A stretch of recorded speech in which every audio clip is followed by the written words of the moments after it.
Alrighty, welcome back. This is the third video now in the weekly running recap and rants, and so basically I'm just going to discuss where the current running injury's at, what's going on with the upcoming races, are we still on for the sub 240 marathon next week, and going to discuss a couple other different topics and subjects that have sort of popped up along the week. So at the end of last video I was kind of talking about the marathon that I was due to run last weekend just been, and that was going to be 2 weeks out from the Hawke's Bay Marathon, which myself and a lot of other friends are going to be running. We've all sort of got different goals in mind, but there's a few of us that are trying to crack that sub 240 time, which is roughly 3:48 per kilometre, I believe. So I was due to run that Rotorua Marathon 2 weeks out as sort of a test where I was at. It was going to be my last final long run. It was always a bit of a risk running a full marathon 2 weeks before a sort of goal race, so to speak. But I was just planning on just keeping it steady, under control, never really redlining obviously, and just treating it as a really good quality long run. And so the injury still wasn't feeling great last week, so I had to make a sort of executive decision, if you will. I decided not to go ahead with it based on the risk factor and just how the body was feeling in general.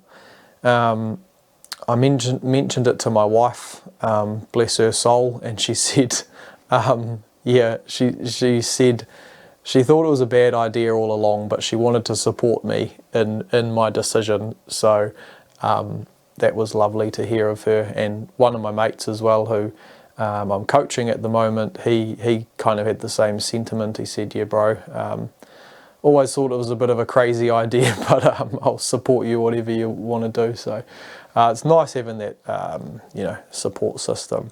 But anyway, so although I was feeling the injury last week, it still ended up being a really amazing week of training. So I'll try and recap it quickly now for you. So essentially from about Monday to Friday, that block of training, just running before and after work, I had a few double days and then a few days where I just ran in the morning. It was the evenings actually. And that I covered about 75 kilometres, I believe it was, from Monday to Friday.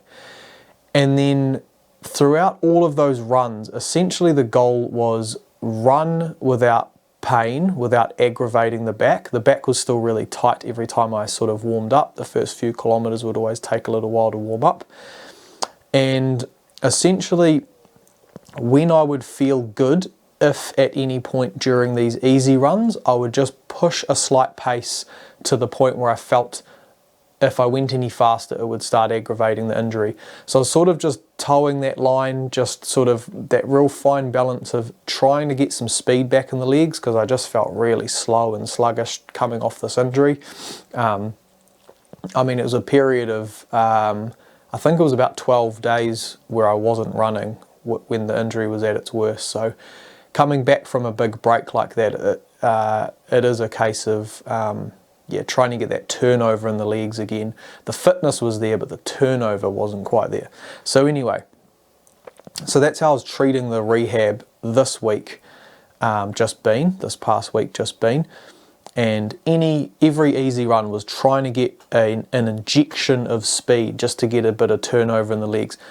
It was all by feel. I wasn't looking at the pace or anything. The pace just was what it was. And there was a few sections heading in towards the end of the week where I was starting to get a fairly decent speed, but the back was still feeling tight, and that's why I ended up pulling the pin on this long run marathon, so to speak. But anyway, something magic happened on Saturday. So I said, well, I'm not going away for this marathon. What I'm going to do is I'm going to go to the track and just see what I can do. Get as much speed into the legs as I can at the track. It's a nice, safe, controlled environment. You know, you've got your 400 metre reps. And I don't know what happened.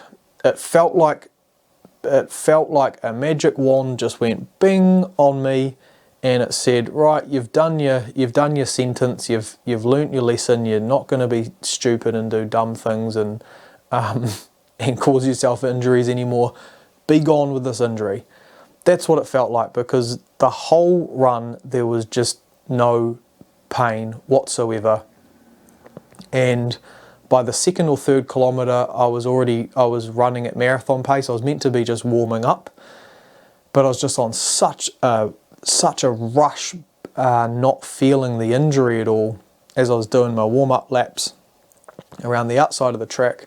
There's a big limestone path. It's about 2.2k or something like that, 2.2 kilometres around the track. Big limestone path on the outskirts, so sort of do your warm-up there, and then anyway, so I decided I didn't really have a plan, so to speak, for the track, because I didn't know the state that my body would be, and I didn't know how the injury was going to be feeling on the day. Based on the warm-up and how good I felt, I decided 1 mile repeats would be a safe in the middle option. The reps are long enough to be able to force me to almost slow down, so to speak. If I was to choose 400 meter reps, that would have been foolish and not really marathon, not really specific for how deep into the build I am towards a marathon anyway, 2 weeks out. And I wanted to get something somewhere around marathon pace or a bit quicker, just to get some specificity in there, because I haven't been able to do the specific long runs I would have liked to because of the injury. This was sort of felt like that last chance to get a good workout in 2 weeks out. So I decided on 6 by 1 mile with a 400 meter jog, recovery jog, meaning each set was going to be 2 kilometers, and I was going to do 3 of them for 6k. I was going to have a rest, and then I was going to do the next 3. And I didn't care what the pace was, because like I said, the injury was sort of dictating the workout. But because everything was feeling great, I just went by feel, went with what felt like a steady pace that I could hold for a mile, and I didn't want to push too hard.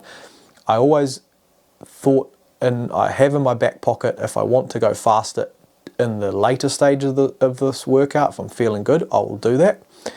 And so I just thought, okay, let's just find a pace that I can just lock into, tick over a mile, do my 400 meter recovery, and then keep going. And the pace ended up being around about 3:30 to 3:35 per kilometre each rep. And I was really happy with this pace. That's nearly 15 to 20 seconds quicker per kilometre than goal race pace. It felt very, very controlled, and it was very windy at the track as well. So there was a section where I was having to go into a headwind, which made it way more difficult. So the pace was sort of all over the show. But like I said, I was going to effort. So I slowed down in the headwind. I sped up when I got round the corner. And I was very, very relieved that I could run at that pace with no pain in the back whatsoever. And that was very encouraging. And then I ended up adding in some 400 meter reps at the end. I got down to 255 per kilometer. I think that's around 70-second laps. So nothing too crazy. When I was doing my speed block last year, I was running a bit faster than that, but I was very happy to be able to do them at the end of this workout. And then I ended up running around that limestone path again at the end and sort of did a steady sort of pace, anywhere between 340 and sort of 410 per kilometre was sort of roughly where I was, the pace I was running. And so for the entire workout, including recovery, jog and everything, it was 4 minutes and 7 seconds per kilometre average, I believe, or it might have been a little bit quicker, for 21.5 Ks. So I was very happy with that. It was a solid workout. Then I went straight to the peak, Tamata Peak, where it's the local sort of hill mountain area that I was discussing in the previous video, and a lot of it is it's either up or down. There's a few sort of flat or undulating sections there that are sort of runnable, but a lot of it's quite steep. It's either up or down, and I covered 7 point something kilometers there. Then I met my family for a 5 kilometer walk there, so I got in quite a lot of elevation there, 12 kilometers around the hill. So all in all, it was over 30 kilometers for that day. So good volume, good speed, bit of strength work with the hills, just overall very solid day. And then I backed that up with the following day on the Sunday. I did a 25 kilometer run with some friends, and we put some race pace in. I managed 8 kilometers a little bit faster than race pace. We're sort of around 3:43 per kilometer. It actually felt extremely easy. We were talking and laughing, and which is all good signs.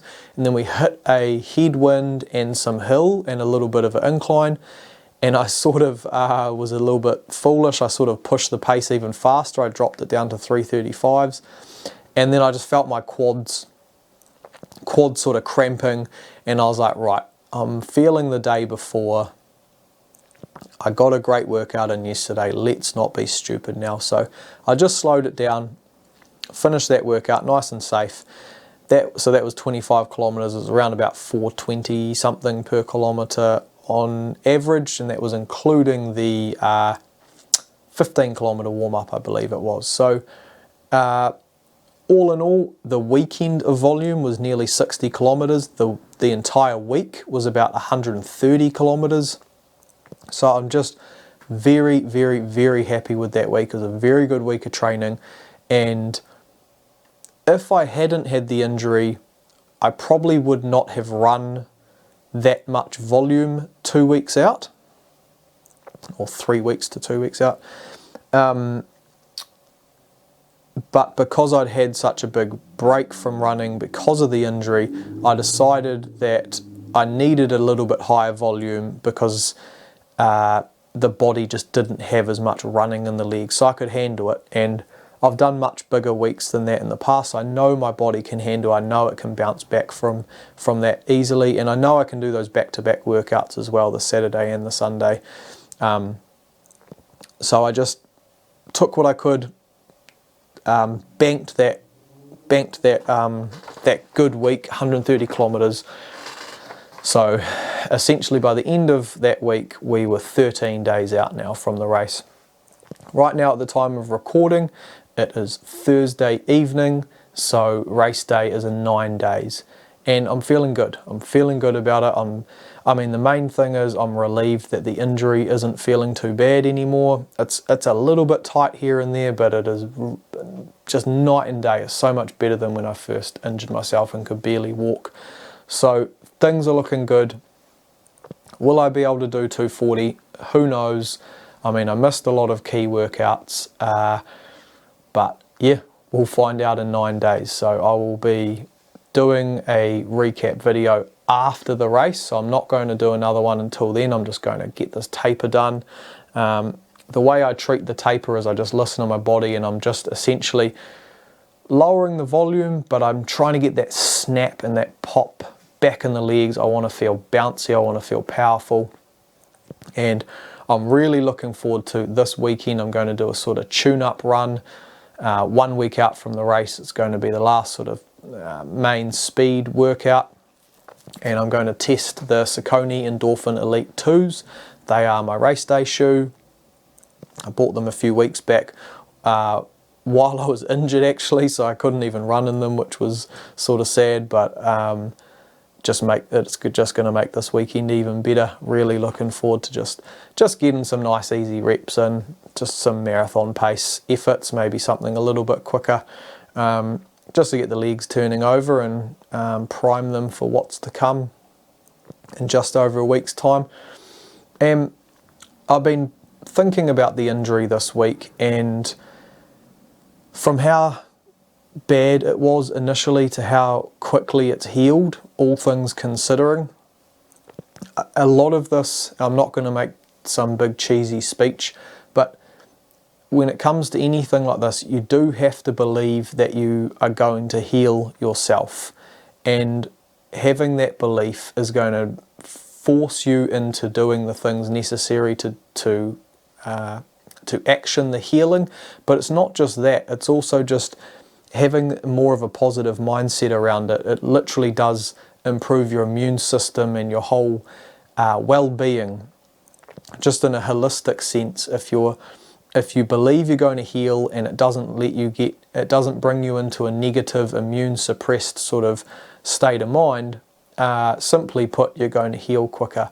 I mean, I'm not a bloody doctor or scientist or anything, but I listen to, a lot of people who are smarter than me, and they know a lot more about these subjects, and modern day science is sort of catching up to these phenomenons, and how powerful our mind and our body can be just if we feed it the right information. If we think the right thoughts, if we do the right things, we really can supercharge our bodies and supercharge our mind.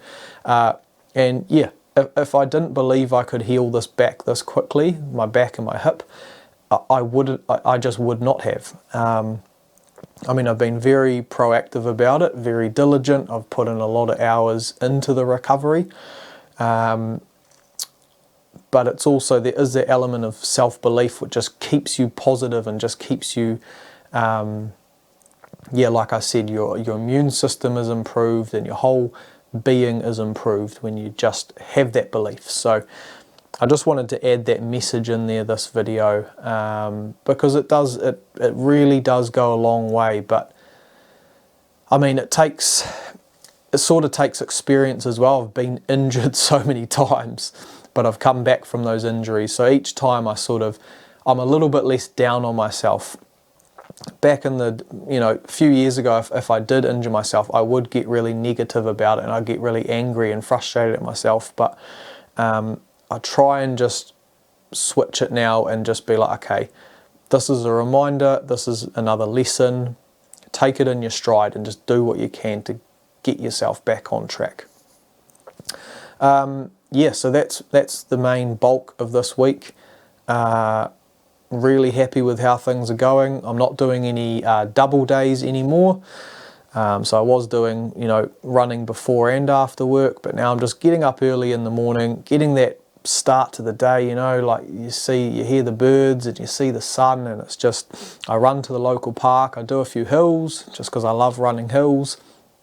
And the whole taper process for me is just bring the joy back into the body, feeling enthusiastic about running, not feeling super fatigued from the training anymore, starting to get that snap back in the legs and just taking it day by day. If I feel good, I push the pace. I'm not afraid to push the pace when I'm tapering because the runs are short. And, when they're that short, it's nothing compared to the effort required for a marathon on race day. So that's essentially how I treat the taper, and it's just, reducing the volume, getting the snap back in the legs, getting that enthusiasm, and just feeling that raw energy just ready to rock and roll for race day. That's pretty much it. I will record that shoe review video. I discussed a couple videos ago about the Topo Spectre 2s versus the Saucony Endorphin Pro 4. I'm going to record that video shortly and try and get it out in the next week or so. I think that'll be a really unique and cool shoe review video, as I think they fall into a sort of similar category in where you can use them, but they have really distinct different features to them that would suit different runners. So I think it's going to be a really good comparison video there. That's all I've got for this one. Thanks for watching. Thanks for following along on this journey. I'll keep the updates coming, and do a recap video once the marathon's over. Hopefully 240 is in the bag, but hey, whatever happens, I'm just grateful to be running again. And we've got a lot more races on the horizon. I believe the next race, May, June, I think the next race is going to be the 65 kilometre ultra marathon, which I'm super hyped for. Ran it last year with my brother. We just took it as a nice day out. We just sort of cruise the course. This year we're going to try and see how fast we can do it. So it'll be the first time I've ever sort of raced an ultra marathon. I've never really raced one before. I've never really tried to push the pace. So that's really exciting, but we'll think about that once the Hawke's Bay Marathon's done. So yeah, thanks for watching. Cheers.